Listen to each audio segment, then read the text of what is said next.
Mana yang negatif, mana positif gampang. Masuk ke dalam lemari, 3 keris itu sama sarungnya, ya. Masuk ke dalam lemari, kasih kalau nggak rasur, kunci sudah dari luar. Lihat besok apa yang terjadi. Waduh, malamnya katanya Pak Rudi seperti ada suara perang Mahabharata di dalamnya lemari. Waduh, kayak besi beradu-adu, ya.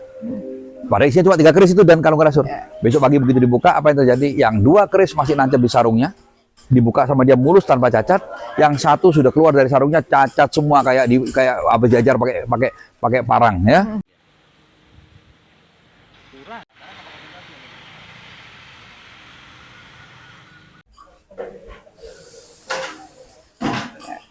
Selamat siang, ketemu lagi dengan Jana. Saya di rumah Pak Rudi Winata. Sekalian ini adalah Bank Burger. Nah, di situ banyak orang yang makan ya. Selamat siang Pak Rudi. Selamat siang Mbak Jana, selamat siang Bapak Ibu. Iya, kita kembali ke testimoni. Ini juga ada pertanyaan dari netizen ya. Kalau misalnya dia punya batu-batuan, misalnya akik, benda pusaka, keris, dan yang sejenisnya, kalau ditempel kalung galakser, gimana itu efeknya Pak? Baik, jadi demikian Bapak Ibu. Kadang-kadang kita kan tidak mau, jadi kita tidak mau benda-benda yang kita punya itu warisan dari Bapak, warisan dari orang tua, barang koleksi, barang-barang antik, itu ada energi negatif, kita tidak mau. Ya karena apa? Kita sudah tahu positif undang positif, negatif undang negatif. Jadi yang positif berarti bersumber dari Tuhan, yang negatif bersumber dari setan. Nah, jadi bagaimana kalau ketempel galasur? Jadi galasur mengeluarkan energi positif Mbak Jana. Jadi apapun yang energi negatif, karena ini otomatis bereaksi. Saya kasih contoh cerita kejadian pertama ya. Dulu sebelum saya dipakai Tuhan, jadi Bapak Ibu ini kejadian 19 tahun lalu, galasur baru masuk ke Indonesia beberapa hari. Saya belum bisa terapi. Nah, ada satu orang Bapak ketemu dengan saya, ada Bu Hani dengan istri saya, ya. Jadi dia tuh bilang, Pak Rudi, saya senang batu akik, cincin. Tapi nggak mau beli, yang minta dari teman, dikasih sama teman, dikasih batu akik, saya senang. Jadi cincinnya ini semua Bapak itu akik semua, Mbak Jana, ya, dia senang. Nah, kemudian dia bilang, dia kan beli galasur. Dia sudah tahu bahwa galasur energi positif, tapi dia nggak tahu efeknya seperti apa. Begitu dia pakai, dia kan suka meditasi. Pak Rudi, saya kalau meditasi itu tangan saya jadi bersila di bawah, tangannya ngadep ke atas. Sedang meditasi, ada 3 batu akik itu selalu lepas. Dan anehnya apa? Kalau tangan saya begini, cincinnya jatuh masuk akal. Tangan saya begini, 3 cincin itu naik ke atas.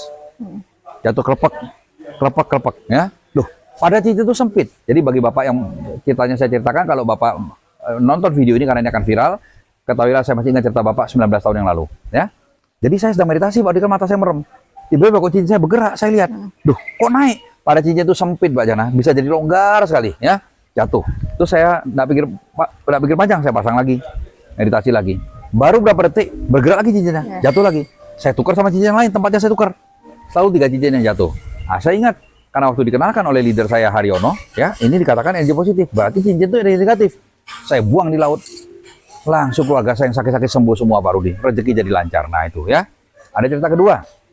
Ada orang terima banyak keris warisan dari bapaknya. Bapaknya sudah meninggal. Bapaknya memang koleksi keris, tombak. Nah, dia tidak mau ada energi negatif, tidak tahu mana yang positif, mana yang negatif. Pak Rudi, tapi saya yakin ada yang negatif karena beberapa paranormal mengatakan ada keris jahat di rumahmu. Padahal paranormal nggak tahu dia simpan keris, bisa bilang ada keris jahat. Gampang, masuk ke dalam lemari. Ada 3 nih Pak, dugaan saya di antara 3 nih, yang lain nggak mungkin Pak. 3 nih yang tua Pak. Ya, mana yang negatif, mana positif gampang. Masuk ke dalam lemari, 3 keris itu sama sarungnya, ya. Masuk ke dalam lemari, kasih kalau nggak rasur, kunci sudah dari luar. Lihat besok apa yang terjadi. Waduh, malamnya katanya Pak Rudi seperti ada suara perang Mahabharata di dalamnya lemari. Waduh, kayak besi beradu-adu, ya. Pada isinya cuma 3 keris itu dan kalau nggak rasur. Besok pagi begitu dibuka, apa yang terjadi? Yang 2 keris masih nancap di sarungnya, dibuka sama dia mulus tanpa cacat. Yang 1 sudah keluar dari sarungnya cacat semua kayak apa jajar pakai parang, ya. Nah, berarti itu negatif. Buanglah. Begitu dibuang langsung semuanya oke. Yang ketiga Mbak Jana, saya sudah pernah ceritakan, tidak akan saya ceritakan secara detail. Bapak Ibu silakan lihat videonya Mbak Jana yang ada orang di Desa Alas di Sumbawa, Ibu Amelia. Ibu Amelia, saya pakai cerita Anda yang pernah menang lelang mahkota, pernah nempel di mahkota Raja Sumbawa, ya. Nah, jadi Bapak Ibu apa yang terjadi? Saya singkat ceritanya ya, supaya nggak terlalu detail lagi mengenai itu. Ibu Amelia mempunyai batu permata, baru menang lelang. Nah, dia dulu nggak tahu kalau galasur nggak boleh dibuka-buka, Mbak Jana. Jadi habis mau tidur dibuka, taruh di atasnya ranjang. Jadi ranjang ini ada rak, ada patung, ya. Dia taruh di sana. Nah, kalungnya dia nggak tahu nggak boleh dibuka, taruh sana. Padahal harusnya jangan dibuka. Nah, kemudian dia baru menang lelang mahkota yang katanya mahkota Raja Sumbawa, diambil sama dia di center. Waduh, bagus sekali batu ini. Nah, dia taruh center, dia taruhlah batu ini di atas. Nggak sengaja nempel sama kalung galasur. Apa yang terjadi Bapak Ibu? Silakan nonton videonya. Rumahnya langsung heboh, seperti ada suara 2 anjing herder raksasa. berkejar-kejaran di plafon. Wah, ramai luar biasa. Ya sampai polisi, suaminya ngambil samurai, telepon polisi, sampai polisi datang didobrak pintunya. Polisi pun mendengar bahwa ada suara ribut di plafon, tapi semua meja, kursi goyang semua kayak gempa bumi, Bapak Ibu ya. Nah, saya katakan apa, Pak Jana? Betul-betul batu itu pernah nempel di mahkota Raja Sumbawa ya. Mungkin ada yang mencuri keturunannya atau maling, dicuri, dicongkel, dijual. Nah, raja-raja dukun sakti suka bertapa. Masuklah nyawa rohnya yang sudah meninggal itu masuk dalam batu itu. Nah, ketempel kalung-kalung itu disikatlah raja itu. Kayak suara dua anjing herder raksasa berkejaran. Jadi Bapak Ibu, bagi Bapak Ibu yang sedang koleksi barang antik supaya bersih, bagaimana caranya? Dekatkanlah sama kalung galasur. Kalau ada negatif dia akan bereaksi. Kalau Bapak Ibu takut terjadi fenomena seperti yang Ibu Amelia di Desa Alas, kasih pinta kalung galasurnya.